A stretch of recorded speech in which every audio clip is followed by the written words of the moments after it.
This is Carolina Business Review. Major support provided by Colonial Life, providing benefits to employees to help them protect their families, their finances, and their futures. High Point University, the premier life skills university focused on preparing students for the world as it is going to be. Sunoco, a global manufacturer of consumer and industrial packaging products and services, with more than 300 operations in 35 countries.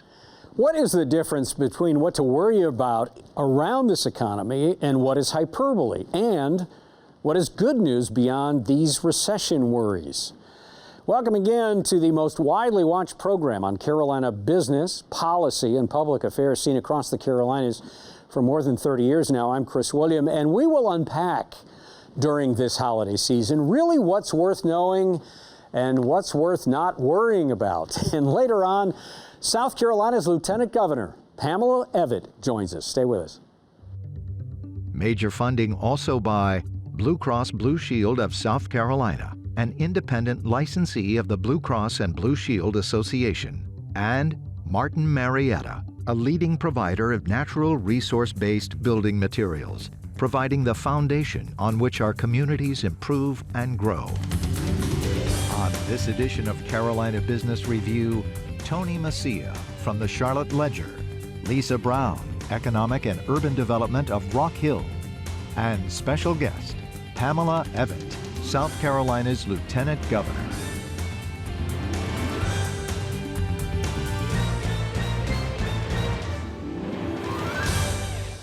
Hello, welcome again to our program. Lisa, glad to have you. Tony, glad to have you back. We're going to start with you, Mr. Mecia. It seems like, and this is, I have no scientific evidence of that, Tony, but in places like Charlotte, of course, where you are headquartered, and Raleigh's the same way, I would guess, Charleston's the same way, Greenville, South Carolina, this idea that commuting now is busier than it was pre-COVID. And it seems like there are many more cars on the road. Congestion is higher in some of these core urban markets. Two questions. Is that true? Do you get a sense of that? And the second thing is, but the pattern feels different. Is that true? Yeah, I actually looked at this in a recent episode, actually in a recent newsletter that we had, and looking at the data, I can tell you, the number of cars after COVID came back in about 2021, and the most recent census data from 2022 shows that actually the commute times are still lower in a lot of these urban areas, like Charlotte, like Raleigh. It was up a little bit in Columbia. But I think what's happening is you have a lot of people who are working from home now that weren't before. But you do have some of these cross-migration patterns, and it's anecdotally, in some cases, it does feel worse, but it's kind of all over the place. In a lot of places, Mondays and Fridays are almost like weekends. You have people working hybrid schedules, working from home, so those are easier. But then you have maybe cross-town commuting patterns that are a little more difficult. So it's hard to know exactly, and it differs from market to market, but the numbers are still showing that the actual commute times are lower in a lot of these markets as of 2022, but and sometimes it doesn't always feel that way. Maybe we need a little better data. Yeah, is that a personal effect that you feel, Lisa, or do you notice that in Rock Hill in York County? Yeah, I think you can see it sometimes, especially trying to get up 77 and get towards the Charlotte area. I think a lot of our residents have made it pretty clear that commute to Charlotte is something that gets longer and more difficult every consecutive year. So definitely something that we're using to our advantage from an economic development standpoint. Tony, I'm sorry, Lisa, do you think we're in a permanent 4-day work week now of some sort? A lot of times it feels that way. There's hope from a lot of employers that it'll eventually get back to more normal. They want that collaboration, they want that mentorship that they say you just can't get remotely. I think we're inching that way, but the data is still showing that in a lot of these downtowns they have not recovered. The foot traffic is not there. In Charlotte, I know it's about 75% of what it was in 2019. And that's because you have a lot of these big employers who don't require their workers to be in 5 days a week. Maybe it's 3 days a week. And I think you're seeing that in a lot of cities. You're seeing that in the Carolinas. Charlotte's not alone. The Triangle's not alone. This is going on all over the place. I think it's going to take a little while, frankly, to recover. And you're seeing a lot of that in the office market, in commercial real estate development. It's very hard to build new office now just because there's so much uncertainty about how long that recovery is going to take. Let me take the term real estate development, and let's talk about industrial development, Lisa, because it's hard to imagine a better time and I don't mean just for the Palmetto State, but the Tar Heel State, that a $1 billion project, an announcement of a $1 billion project was something. But now there have been multiple $1 billion projects. And in fact, in North Carolina, Toyota Battery just announced a close to $14 billion project. So how good is good news, and do you see the cost of funds or interest rates going up? Is this going to be a pretty dramatic drag on any more of those coming down the pike anytime soon? Yeah, those are some great questions. I think the Inflation Reduction Act and the reshoring of a lot of our green manufacturing in the green belt that South Carolina and North Carolina are in are definitely bringing a lot of activity and prospect. I do think that interest rates in the capital markets are slowing things down a bit. How long that will be is still to be determined, but so many businesses and developers have put so much money into the ground already. They're just trying to figure out how to make these projects feasible in the shorter time. Yeah, same question, Tony. What do you think? Economic development. Is this going to come to a screeching halt because it's been so spectacular? Yeah, it's been pretty strong. I mean, it's hard to imagine it slowing down. I mean, the story that the economic developers love to tell is that compared to the rest of the country, the Carolinas are in a lot better shape. We're a desirable place. People are moving here. We're growing, and that creates some problems, of course. But it's in many ways a good problem to have. So it's hard to imagine. Maybe things get delayed. It's hard to imagine everything grinding to a halt. How about jobs, Lisa? Do you think Rock Hill, York County, and I don't mean just York County or just the Charlotte region, but are you finding some of your colleagues across the state that you interact with are having these issues around jobs? And I know we've been talking about this for actually years, but are there, and maybe we should ask the Lieutenant Governor this when she comes on, but are there some solutions about this? Yeah, and I think that staff and workforce is the number one question that we get from most of the prospects, because that's the reality. If they're going to put billions of dollars in investment, are there people there that have the skill sets that they need in order to take those jobs?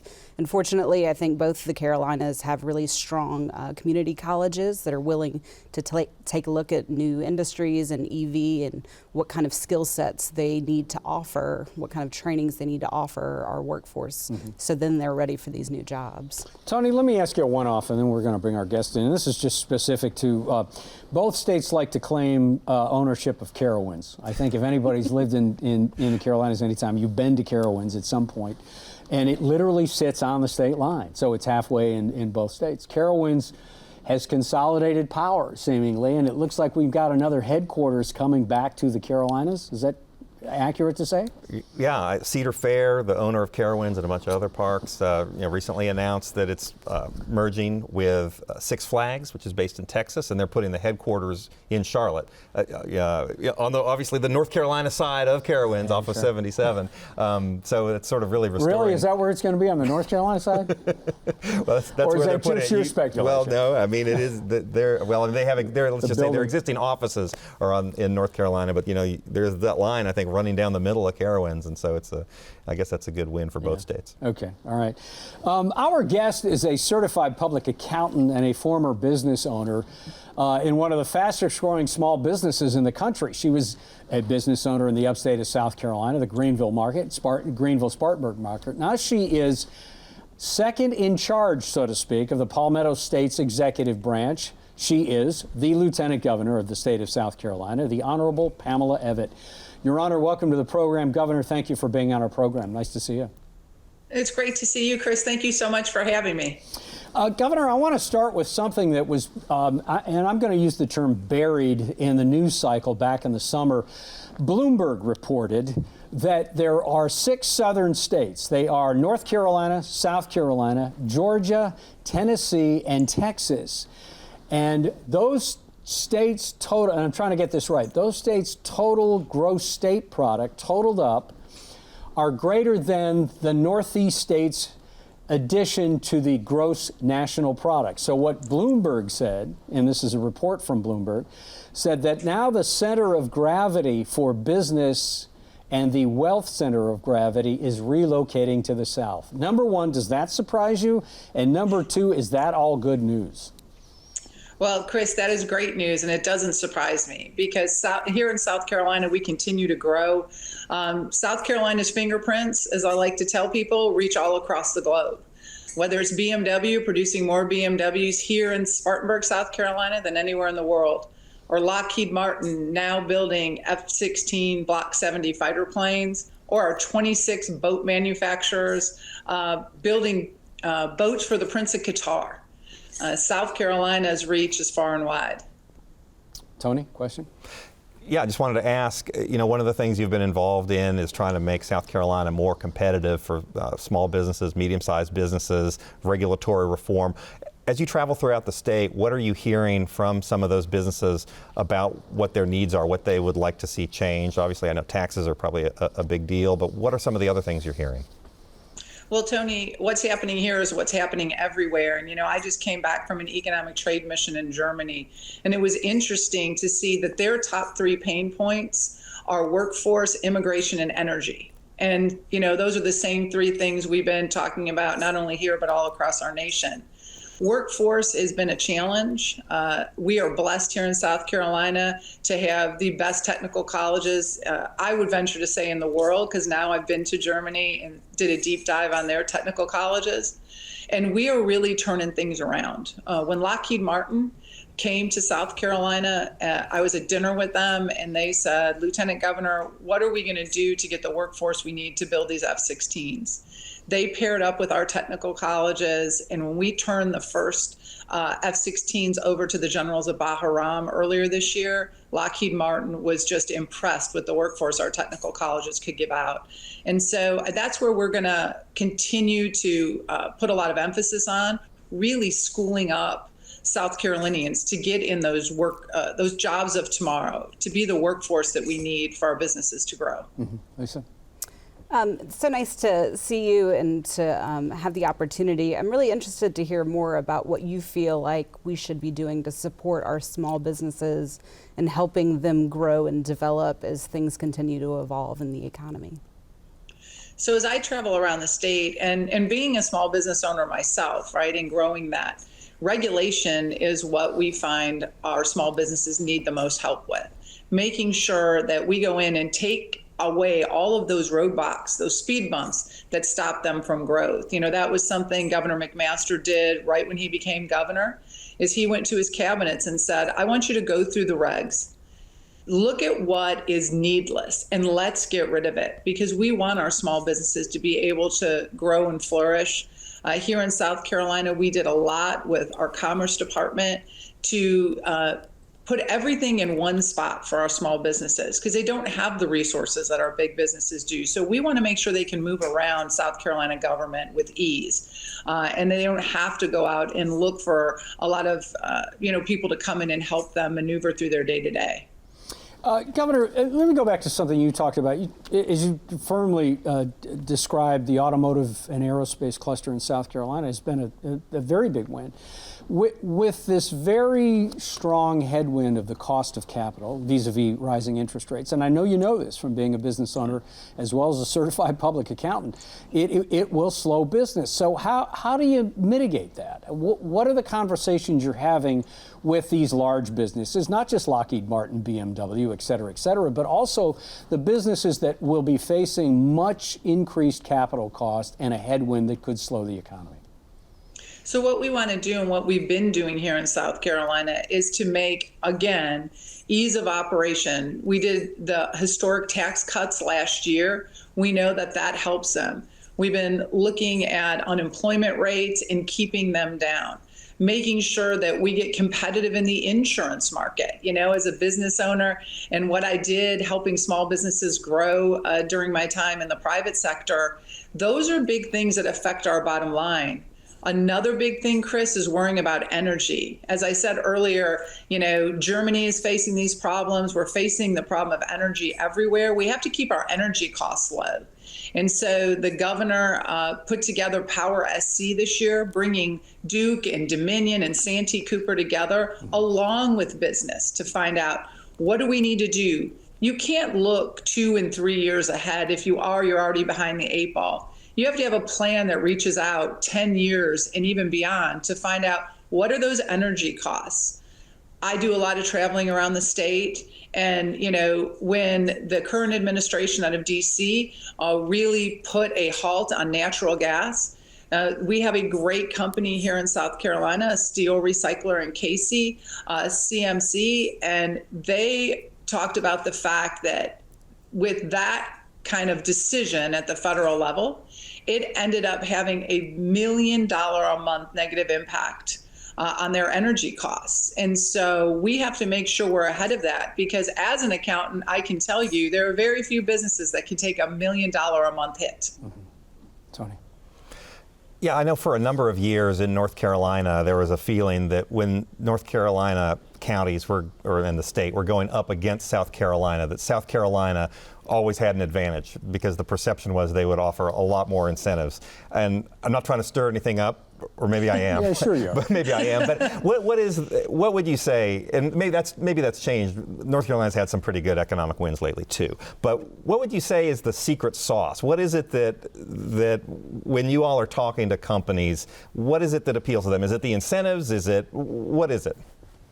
I think there's a lot of things that appeal to them. First of all, it's just our way of life. Very few states can say that they can have breakfast in the mountains and they can have dinner at the coast. So we have, beautiful surroundings that bring them here. We also have, like I said earlier, a robust technical college that is very nimble and is very willing to work with business to create the workforce they need.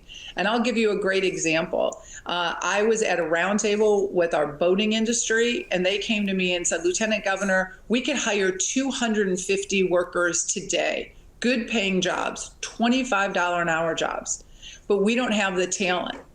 And so I connected them with Ori Georgetown Tech. Dr. Four over there is very innovative. The boating industry brought the curriculum to her, and starting in August, we have the first boat building curriculum here in our state. And see, that kind of message spreads quickly, is that we can be nimble. Again, those public-private partnerships that we work so hard to cultivate yields them the results they need. And so, on top of the fact that, our Commerce Department have had a lot of great wins, we work very hard, the governor and I, to make sure that we can give them all the resources they need. And now looking forward at energy and being ahead of that and looking to see how we put more power on the grid gives us a real competitive edge. Governor, quick follow-up, Lisa, I'm sorry, but let me just follow up with something. You talked about the technical colleges and Dr. Tim Hardy and that gang down in South Carolina have done so well. Do technical colleges, because community colleges are the same in North Carolina, do they have the capacity? They're just not able to enter the fray and get the workers out quickly enough? Where's the rub about engaging technical and community colleges more?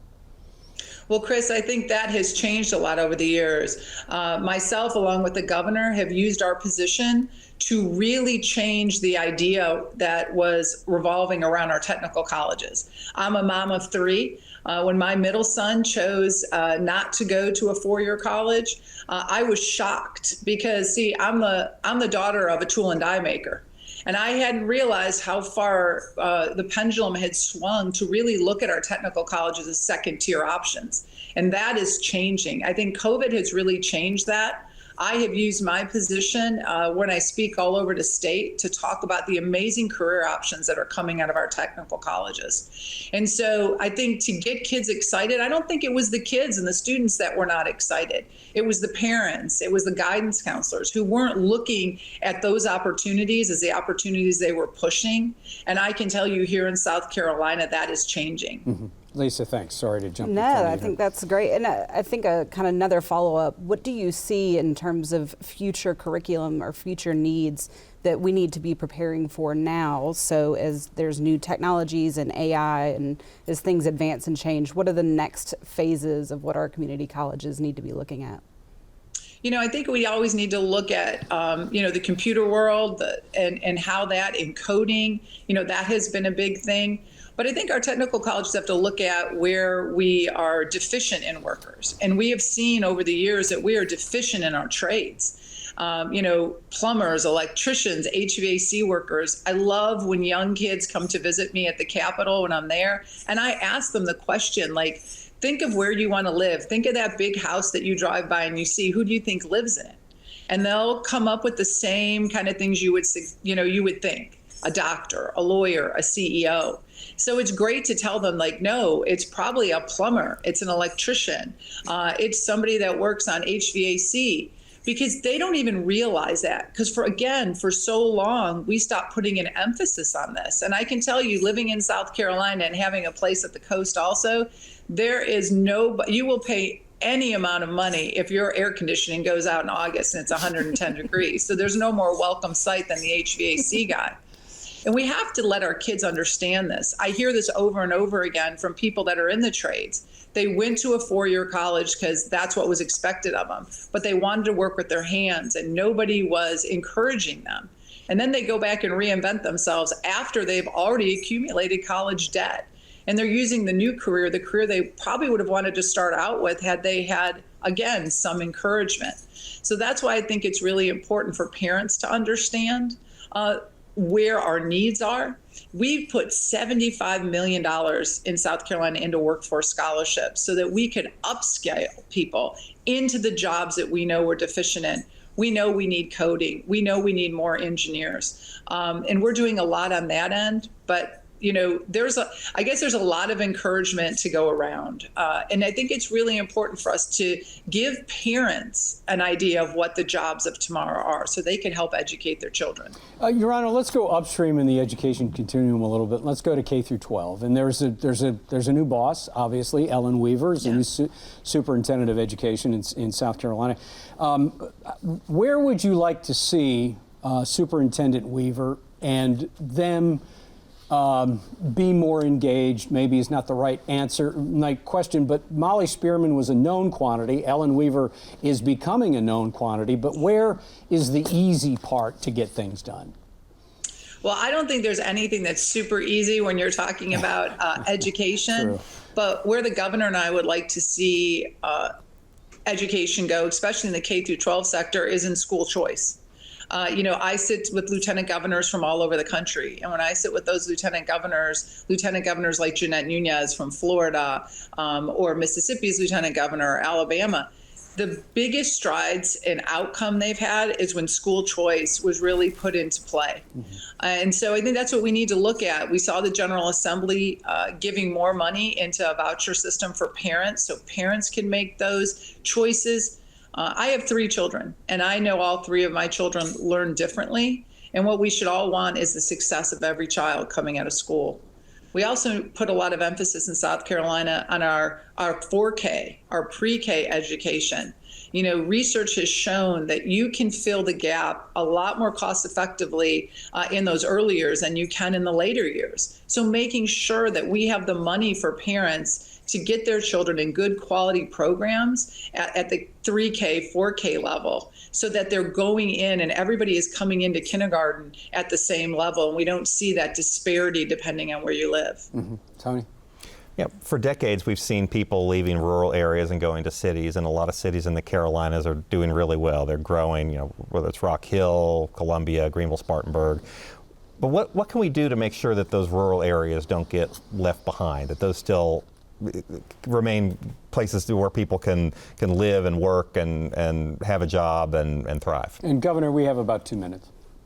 Great. So I've been working with DO, and DO is meeting people where they are, going out to those rural areas. Commerce has done a lot trying to get businesses that are coming into South Carolina excited about going out to those rural areas. Because as we all know, you can't throw enough money at a problem to fix it. You have to have a plan. And so getting businesses out there change everything for our rural communities. Oh, wow. You really did listen to me about 2 minutes. Governor, would there ever be a Pamela Evette for governor sign in your yard? I am just I really do love waking up every morning doing what I do. And Chris, in this world, a day is like a year and a year is like a lifetime. So I'm going to work really hard as Lieutenant Governor, working alongside Governor McMaster to make sure that all the things we talked about here today become reality. Yeah, we have literally a minute left, and I did want to ask you this. You had mentioned about young children and working families. Do you ever hear, and we asked the DO executive director this question too, but do you ever hear that families would be working more if they had better child care or cheaper child care? I do hear that, and I give a huge shout out to Georgia Miartin with First Steps. Really working hard to get First Steps known, first off, around the state, and really working to put good quality childcare everywhere. I think businesses now, since COVID, have come to this new realization that childcare can be a huge obstacle to getting, the workforce that they need. And so, we see again where public-private partnerships are working together to see businesses have a vested interest in getting good quality childcare in their areas also. Governor, thank you so much. And please come back and be on our program. And actually, please come in the studio with us next time. I hope you will.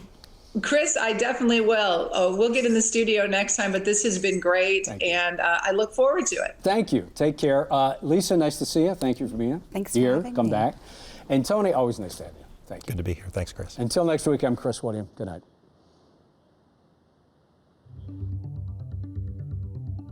Gratefully acknowledging support by Martin Marietta, Blue Cross Blue Shield of South Carolina, Sunoco,